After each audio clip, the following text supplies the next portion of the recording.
Pi and all, ये सारी चीजें आपको यहाँ पर देखने को मिलती है। चलिए अब आते हैं इसके सबसे मेजर सेक्शन और सबसे पेचीदा सेक्शन, जहां से सबसे ज्यादा क्वेश्चंस आपको पूछे जाते हैं, and this is going to be very important. ठीक है, ये क्या है, आप पढ़ेंगे वेदों के बारे में। किसके बारे में? वेदों की बेसिक्स जो है वो यहाँ पर आप देखने वाले हैं।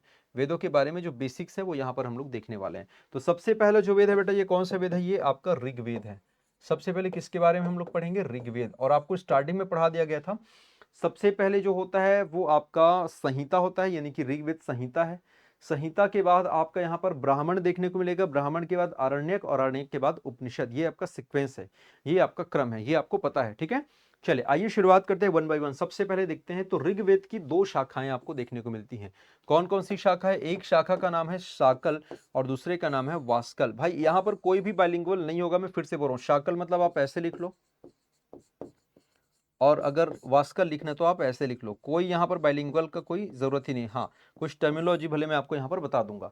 फिर हम चलते हैं ब्राह्मण ग्रंथों पे। ठीक है, तो जो ब्राह्मण ग्रंथ थे, इसमें सबसे पहला जो ब्राह्मण है वो ऐतरेय ब्राह्मण है और दूसरा है कौशितकी। अच्छा, एक चीज मजेदार है, ऐतरेय ब्राह्मण भी है, ऐतरेय आरण्यक है, ऐतरेय उपनिषद भी है। सेम कौशितकी ब्राह्मण है, कौशितकी आपका क्या बोलते हैं, आरण्यक है, और कौशितकी उपनिषद भी है। तो यहाँ पे ये चीज सही है, मतलब ऋग्वेद के पॉइंट ऑफ व्यू से। ठीक है, चले, तो शाकल शाखा का एक प्रमुख ब्राह्मण है जिसका नाम है ऐतरेय।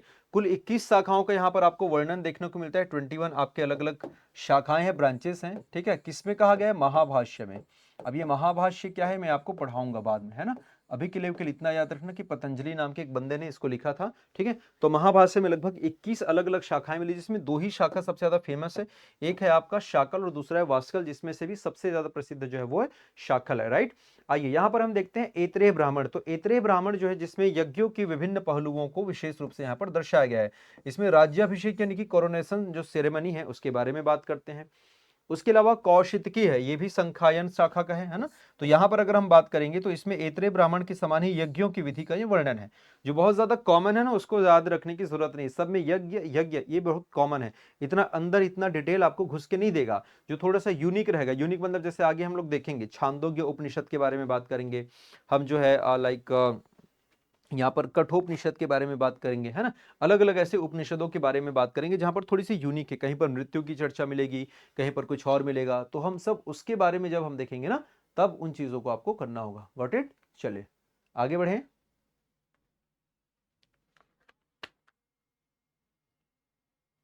बंद हो जाओ भाई। ठीक, नेक्स्ट देखते हैं यहाँ पर। तो इसमें आरण्यक कौन सा है? आपका ऐतरेय आरण्यक है, और आपका कौशितकी ये भी क्या है? आरण्यक है। तो देखो इतना डिटेल यहाँ पर फिर से सब में यज्ञ यज्ञ एंड ऑल ये सारी चीजें आपको दी गई हैं। फिर सिमिलरली यहाँ पर ऐतरेय क्या है? इसका उपनिषद है, और कौशितकी अगेन इसमें क्या है? आपका उपनिषद है। अगेन यहाँ पर जीवन और आत्मा के स्वरूप का यहाँ पर वर्णन किया गया है। तो मैं फिर से बोल रहा हूँ, इतना डिटेल आपको नहीं पढ़ना है। पीएससी व्यापम वनडे एग्जाम वगैरह में इतना डिटेल नहीं जाता। नेट वगैरह कर रहे हैं, यूपीएससी ऑप्शनल है, then yes you can do it. आगे देखते हैं यहाँ पर यजुर्वेद। ठीक, अब यजुर्वेद के अंतर्गत जो दो शाखाएं आपको देखने को मिलती है, कौन कौन सी शाखा है? एक का नाम हो जाता है बेटा शुक्ल यजुर्वेद, और एक का नाम होता है आपका कृष्ण यजुर्वेद। दो शाखा होती है यजुर्वेद की, कौन कौन सी? एक को हम बोलते हैं शुक्ल और एक को हम पढ़ेंगे कृष्ण। शुक्ल यजुर्वेद की यहाँ पर अगर मैं बात करूं तो इसका वाजसनेयी नाम है। क्यों? क्योंकि इसका संबंध इस ऋषि से है। किससे है? वाजसनेयी से है, इसलिए इसको सम टाइम वाजसेनेयी भी कहा जाता है। किसकी बात हो रही है? शुक्ल यजुर्वेद की यहाँ पर बात हो रही है। Got it? शुक्ल यजुर्वेद जो है, इसमें अगर आप ध्यान से देखेंगे तो ये किसमें लिखा हुआ है? ये केवल पद्य में है। पद्य का मतलब सिर्फ पोएट्री की फॉर्म में है, कोई आपका गद्य यहाँ पर देखने को नहीं मिलेगा। किसकी बात हो रही है? शुक्ल यजुर्वेद। कृष्ण जो है वो गद्य और पद्य में आपको दोनों को देखने को मिलेगा। इसमें शतपथ ब्राह्मण जो है, ये सबसे बड़ा ब्राह्मण है। सबसे बड़ा आपका उपनिषद की बात नहीं हो रही है, सबसे बड़े ब्राह्मण ग्रंथ की बात हो रही है। अब प्रश्न यदि ऐसे आता है, निम्नलिखित में से कौन सबसे बड़ा ब्राह्मण है, और ऑप्शन में यहां पर दे दिया जाएगा बृहदारण्यक, तो बच्चे बृहदारण्यक के साथ चले जाते हैं, बट बृहदारण्यक जो है वो सबसे बड़ा अरण्यक है और सबसे बड़ा उपनिषद है, ना कि सबसे बड़ा ब्राह्मण। तो सबसे बड़ा सबसे विशाल जो ब्राह्मण है वो कौन है? शतपथ ब्राह्मण है। ठीक है ना। इस शतपथ ब्राह्मण में विभिन्न प्रकार के यज्ञ के बारे में बात की गई है, विभिन्न प्रकार के रत्नी के बारे में आपको बात करी गई है, मतलब विभिन्न अनुष्ठानों के बारे में यहाँ पर बात किया गया है। ठीक है, सतपथ ब्राह्मण जो है वो बहुत सारी चीजें यहाँ पर आपको देखने को मिलेंगी। क्लियर? तो सतपथ ब्राह्मण ये बहुत इंपॉर्टेंट ब्राह्मण होने वाला है आगे चल के, अभी बहुत सारी जगह पर आपको पढ़ेंगे हम। वही बृहदारण्यक जो होता है ये सबसे बड़ा उपनिषद है, और वानप्रस्थ आश्रम के लिए यहाँ पर शिक्षा आपको देखने को मिलेगा। यानी कि 4 आश्रमों का अगर मैं यहाँ पर बात करता हूं, ठीक है, 4 आश्रम कौन कौन से आश्रम हो जाएंगे भाई? तो उस दौरान जो आश्रम हुआ करते थे, जैसे फॉर एग्जाम्पल सबसे पहले आप क्या देखेंगे, है ना, सबसे पहले जो होता है आपका, इसको ब्रह्मचर्य बोलते हैं। क्या बोलते हैं? ब्रह्मचर्य। इसके अलावा क्या हो जाता है आपका? ब्रह्मचर्य के बाद आता है गृहस्थ। गृहस्थ के बाद क्या आ जाएगा बेटा आपका? अगला जो होता है वो होता है वानप्रस्थ, और फिर होता है सन्यास। क्या होता है? सन्यास। तो क्या कह रहा है कि यह जो आपका है ना बृहदारण्यक आपका अरण्यक है, ये किसके बारे में बात करता है? ये वानप्रस्थ आश्रम के लिए आध्यात्मिक शिक्षा देता है। देखो सिंपल सी बात है ना, अरण्य में जा रहे हो, अरण्य का मतलब होता है जंगलों में जा रहे हो, तो जंगलों में जाकर जो लिखा गया, अरण्य में जाकर लिखा गया, वही आपका अरण्यक कहलाता है। तो इसमें किसका मेनली वर्णन आपको देखने को मिलता है? ये तीसरे वाला जो आपको नजर आ रहा है, यानी कि वानप्रस्थ के बारे में। ठीक है, उपनिषद में चलते हैं तो यहाँ पर आत्मा और ब्रह्म के पहचान पर बल देता है, तो ऑलमोस्ट आपका सेम है, इसलिए आपको ज्यादा उतना याद रखने की नीड नहीं। हाँ, Ishopanishad, this is very important, इसको आप अलग से हाईलाइट जरूर करिएगा। ईशोपनिषद, तो ईशोपनिषद यह यजुर्वेद संहिता का 40वां अध्याय है। अलग अलग इसमें आपको अध्याय देखने को मिलते हैं। 40वां अध्याय है जिसमें ज्ञान और कर्म के समन्वय का उपदेश आपको देखने को मिलता है, यानी कि ईश्वर की उपासना की यहाँ पर बात की जाती है। ईशोपनिषद में किसकी बात हो रही है? ईश्वर की उपासना की यहाँ पर बात होती है, ईश्वर की पूजने की यहाँ पर बात होती है। तो कौन सा यजुर्वेद का पार्ट है भाई? ये शुक्ल यजुर्वेद का पार्ट है। दिस इज वेरी इंपॉर्टेंट, आपको क्वेश्चन आएगा। किसका पार्ट है ये? शुक्ल यजुर्वेद का पार्ट है। फिर हम चलते हैं कृष्ण यजुर्वेद। कृष्ण का मतलब अगेन आपको यहां पर बता दिया, इसमें आपको गद्य और पद्य दोनों देखने को मिलेगा। इसमें क्या क्या है? गद्य है प्लस पद्य है। मतलब ये जो वेद है आपका, गद्य में भी लिखा है, थ्योरेटिकली भी लिखा है, देखने को मिलेगा, और पोट्री भी आपको देखने को मिलेगा। तैत्रीय ब्राह्मण, दिस इज वेरी इंपॉर्टेंट, याद रखना। कौन सा? तैत्रीय। यह जो ब्राह्मण है संहिता का एक भाग है, जिसमें अगेन देखो सब में वही कॉमन है, यज्ञ, विधि एंड वर्णन, तो इसमें ज्यादा आपको जानने की नीड नहीं है। हाँ, दिस इज वेरी इंपॉर्टेंट कि यहां पर कुछ कुछ और चीजें मिलेंगी, जैसे कि इसमें शिक्षा और आनंद की यहां पर बात की गई है। और तैत्रीय उपनिषद से ही एक आपका शम नो वरुण, याद रखना, शम नो वरुण, ऐसे सोर्सेस कई बार आपको पूछे जाते हैं। तो शम नो वरुण किसका ध्येय वाक्य है? ये इंडियन नेवी का है। किसका है ये? इंडियन नेवी का है, भारतीय नेवी का ध्येय वाक्य। तो इंडियन नेवी का जो ध्येय वाक्य शम नो वर्ण कहां से ले गया है? तैत्रीय उपनिषद से लिया गया है। तो क्वेश्चन अगर देखो, अगर कूट वाले क्वेश्चन बनाएगा तो कैसे बनाएगा?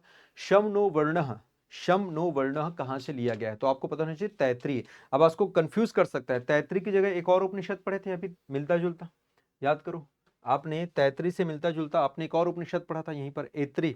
तो आपको क्या दे सकता है कि शमनो वर्ण ऐत्रेय उपनिषद से लिया गया, तो आप बताना नहीं सर ऐत्रेय से नहीं, कहां से? ये तैत्रीय उपनिषद से है। दूसरा, यदि आपसे पूछा जाएगा कि शमनो वर्ण जो है वो शुक्ल यजुर्वेद के तैत्रीय वर्ण से, तो बोलना कि नहीं नहीं ये शुक्ल का नहीं है, किसका? ये कृष्ण यजुर्वेद का है, कृष्ण यजुर्वेद के तैत्रीय उपनिषद से इसको लिया गया है। फिर यहां पर देखते हैं कठोपनिषद, दिस इज इंपॉर्टेंट। इसमें यम और नचिकेता संवाद है।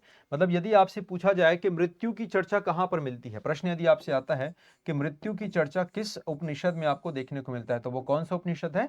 तो कठोपनिषद है। देखो इन जनरली हम कैसे पढ़ लेते हैं, सब उपनिषदों को एक साथ हम पढ़ते हैं, लेकिन ऐसा बहुत कम पढ़ाया जाता है कि कौन सा वेद का कौन सा उपनिषद है। बात समझ आ रहा है? कौन सा वेद का कौन सा उपनिषद है,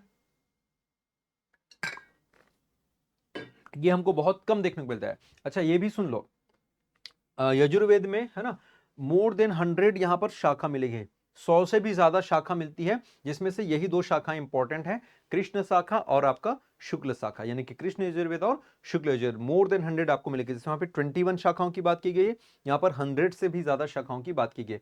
उपनिषद तो 108 उपनिषद है, बट मेन मेन आपको 10-12 उपनिषद यहाँ पे देखने हैं। फिर हम चलते हैं श्वेताश्वतर उपनिषद। श्वेताश्वतर का मतलब होता है सफेद घोड़ा, और मैंने पहले ही पढ़ाया है आप लोगों को, है ना, मैंने पहले ही पढ़ाया है, पहले ही आप लोगों को बताया है कि भाई ये वाला जो पार्ट है, कौन सा? ये वाला जो पार्ट है घोड़ा, यानी कि आर्यों के लिए घोड़ा बहुत ज्यादा प्रिय था। और आपको ये भी पता है कि घोड़ा, गाय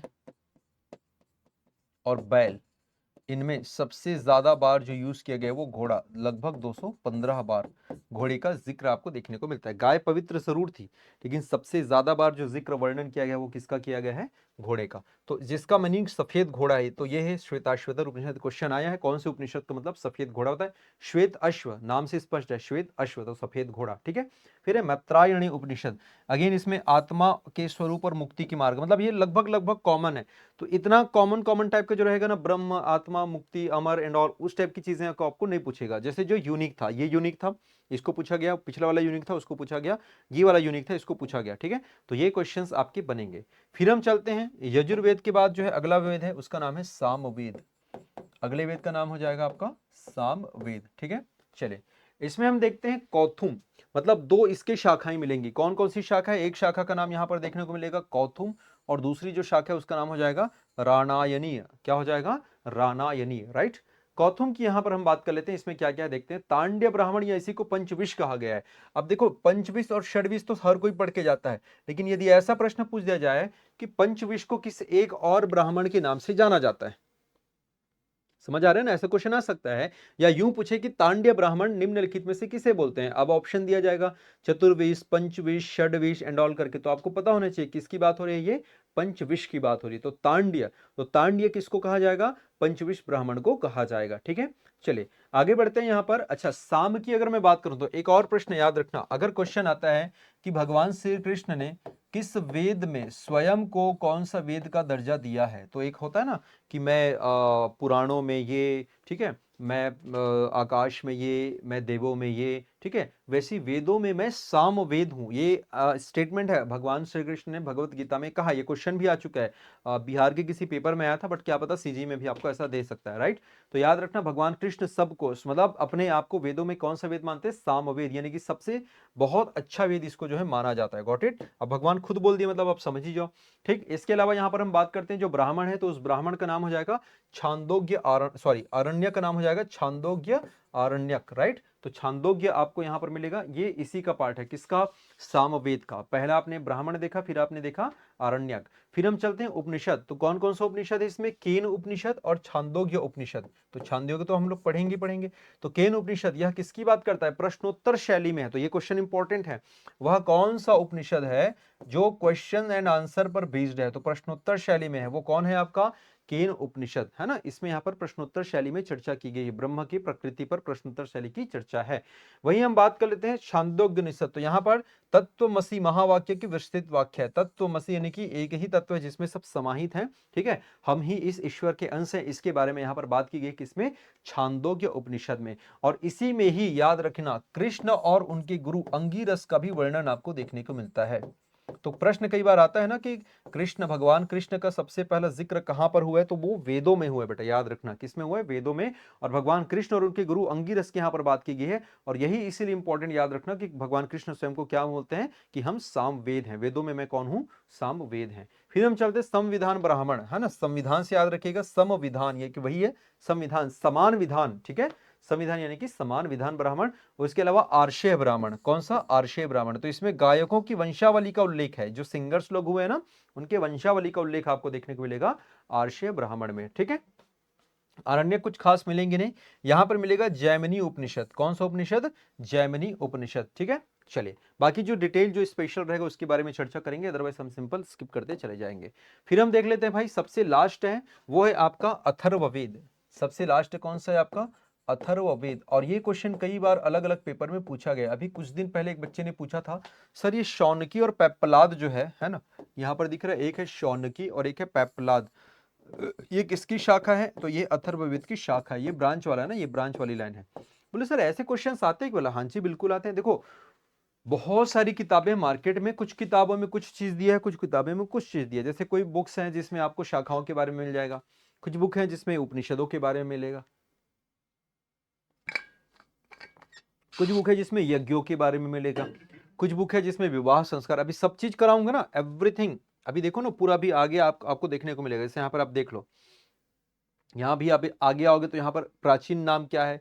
भीषज वैद्य होता था, ब्रिक बैल बोलते थे, लांगल हल होता था, ऐसा पूरा एक एक चीज मिलेगा। क्षेत्र, साम्राज्य और राजा को उसमें क्या बोलते थे, इनके व्यक्ति और इन कार्य को क्या क्या कहा जाता था, है ना, मतलब पालागल कौन होता था, महिषी कौन थे, भागदूत, ये क्वेश्चन अभी आया है, अगर आपने देखा होगा भागदूत, ये अभी पता नहीं किसी पीएससी व्यापक में इसी साल 2025 में क्वेश्चन पूछा गया भागदूत। ठीक है, ये क्वेश्चन आपका पूछा गया है। तो एक एक चीज आपको यहाँ पर करना है, ये पूरे 16 संस्कार यहाँ पर आपको कराऊंगा। डेट पूरे 16 संस्कार क्या होता है, कैसे होता है, उसके बारे में पूरी विवाह पद्धतियां, कौन कौन सी विवाह पद्धतियां, सब क्वेश्चंस पूछा गया है भाई। ये सारी चीजें 1 बाय 1 हम लोग यहाँ पर देखने वाले हैं, राइट। इसके अलावा यहाँ पर हम लोग ये भी देखेंगे कि ये यज्ञ कितने यज्ञ होते थे, ऋण अलग है, ऋण अलग है, जो देव ऋण पितृ ऋण बोलते हैं वो ऋण अलग है, 3 ऋण होते थे, लेकिन यज्ञ 5 यज्ञ के बारे में हम बात करेंगे, ब्रह्म यज्ञ, देव यज्ञ, भूत यज्ञ, मनुष्य यज्ञ एंड ऑल, ऐसा है ना।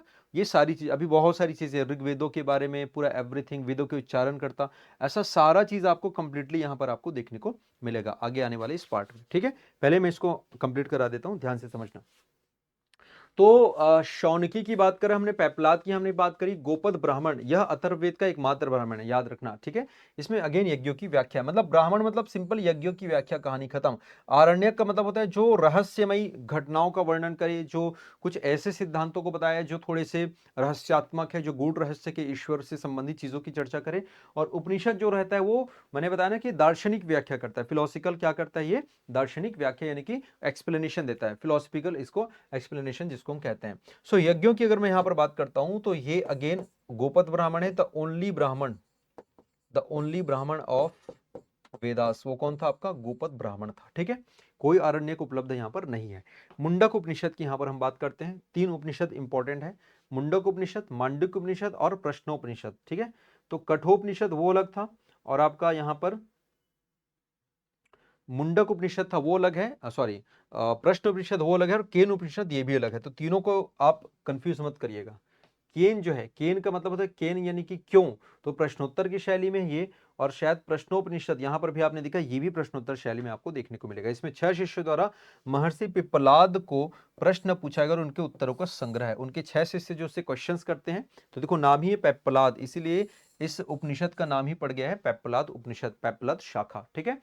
चले मुंडक उपनिषद, तो मुंडक उपनिषद जो है ये क्या है, इसमें पराविद्या यानी कि आध्यात्मिक ज्ञान और अपराविद्या लौकिक ज्ञान के बारे में अंतर बताया गया है, और इसीलिए इसमें कहा गया है, मुंडक उपनिषद में क्या बोला गया है, मुंडक में सत्यमेव जयते की यहां पर बात करी गई है, सॉरी अस्तोमा सदगमय की बात करी गई है, अस्तोमा सदगमय,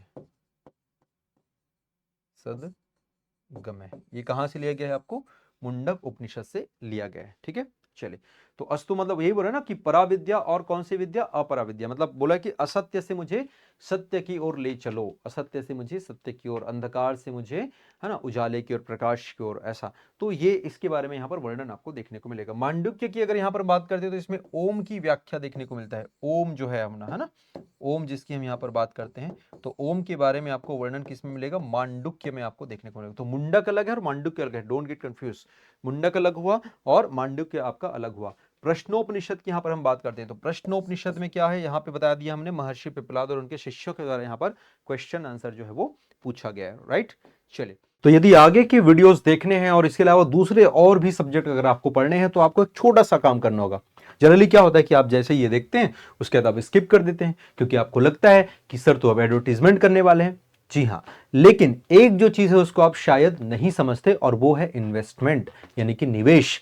क्योंकि आप ये समझिए कि अगर मैं इन अमाउंट्स की अगर मैं बात करूं, चाहे आप इस 999 को लीजिए, इस 999 को लीजिए, 777 को, या 1499 या 999, क्या मिलेगा क्या नहीं है वो तो मैं बताऊंगा, लेकिन लेकिन लेकिन सिर्फ आधा सेकंड नहीं, आधा मिनट सुन लो, उसके बाद स्किप कर लेना, उसके बाद लेना मत लेना आपकी मर्जी। मेरा यह कहना है कि आप जस्ट इमेजिन करिए, आप जस्ट एक महीने का आपके खर्चे को निकालें, एक दिन भी नहीं कहूंगा, एक महीने के आप खर्च को निकाले, क्या वो प्रोडक्टिव कर रहे हैं। मान लेते हैं आपने 1000 रुपए कहीं पर खर्च किए, मुझे नहीं पता आप कहां पे कर रहे हैं, आप घूमने फिरने में कर रहे हैं, आप खाने पीने में कर रहे हैं, हो सकता है और भी बहुत सारी चीजें में कर रहे हैं, और करना चाहिए, उसमें कुछ भी बुरा नहीं है। लेकिन अगर ये सोचिए कि क्या वो खर्च अगर आप करने हैं या कर सकते हैं, अगर आप वो चीज अफोर्ड कर सकते हैं, और यदि ऐसा लगता है कि हाँ मुझे इसमें कोई संशय नहीं है, और यदि हमारे पढ़ाने में कोई संशय नहीं है, हमारे पढ़ाने में आपको कोई डाउट नहीं है, तो फिर मुझे ऐसा लगता है कि आपको ज्यादा सोच विचार नहीं करना चाहिए। हाँ, एक ही कंडीशन हो सकता है कि नहीं सर ऑलरेडी मैंने तो इतनी सारी चीजें कर रखी हैं, सर मैंने इतना सारा ऑलरेडी कोर्स ले रखा है, या सर नहीं हो पाएगा सर कि आप लोग जो पढ़ा रहे हो सर वो उतना मजा नहीं आता, कुछ खास लेवल का नहीं है, तो ठीक है बेटा, कोई दिक्कत नहीं है, नहीं लीजिए मत लीजिए। किंतु यदि ऐसा लगता है कि सर ये छोटा सा निवेश, क्या पता मेरा एक पोस्ट खाली होगा, मेरे लिए इंतजार कर रहा होगा और मुझे ऐसा मिल जाएगा, तो बिल्कुल आप इसको ज्वाइन करिए। क्योंकि इसमें क्या मिलेगा मैं फिर से बता देता हूं, कई बार होता है अरे सर इतना कम है, क्या ही दे दोगे भाई, क्या ही दे देंगे। सुनो, अब सबसे पहले तो पूरा इंडियन जीएस मिलेगा, पूरा इंडियन जीएस, पूरा सीजीजीएस मिलेगा इसमें है। इसके अलावा क्या मिलेगा आपको, कंप्यूटर मिल जाएगा यहाँ पर, ठीक है। इसके अलावा मैथ्स पूरा मिल जाएगा अपने को, रीजनिंग पूरा मिल जाएगा यहाँ पर अपने को, ठीक है।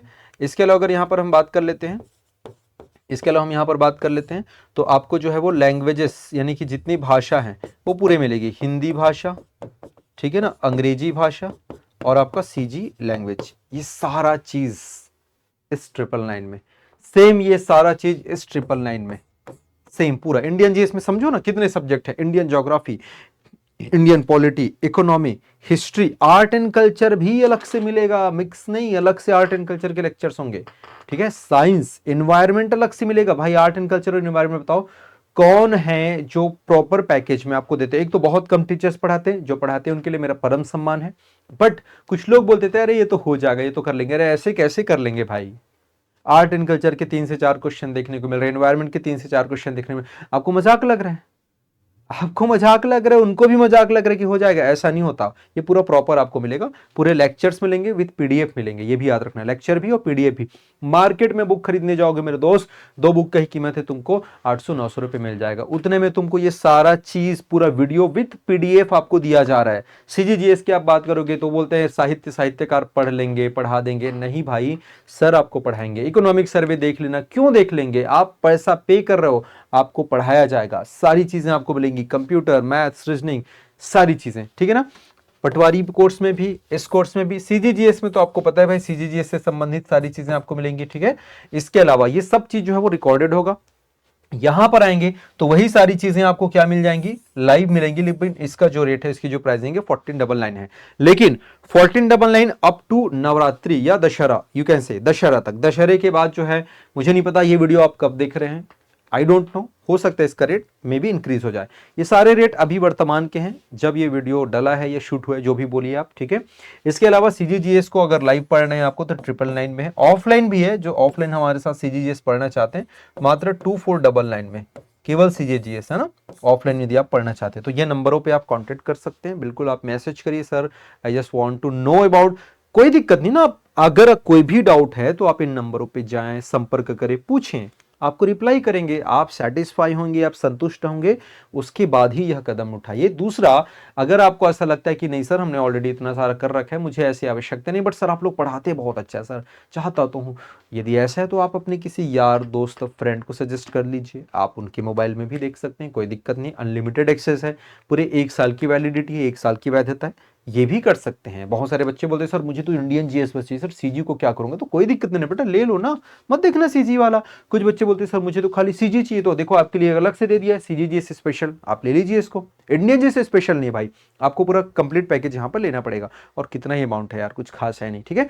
तो अब द्वैत एजुकेशन का हमारा जो एप्लीकेशन है डाउनलोड करें, ज्यादा ना सोचें, थोड़ा सा दिल से, दिमाग से आप खेलें और अपने सिलेक्शन को मजबूत करें, और भविष्य में इसी साल 6 महीने 8 महीने विद इन ईयर आप एक अच्छे अधिकारी या फिर एक अच्छे प्रशासक के रूप में चयनित हो। बहुत बहुत शुभकामनाएं, धन्यवाद, जय हिंद।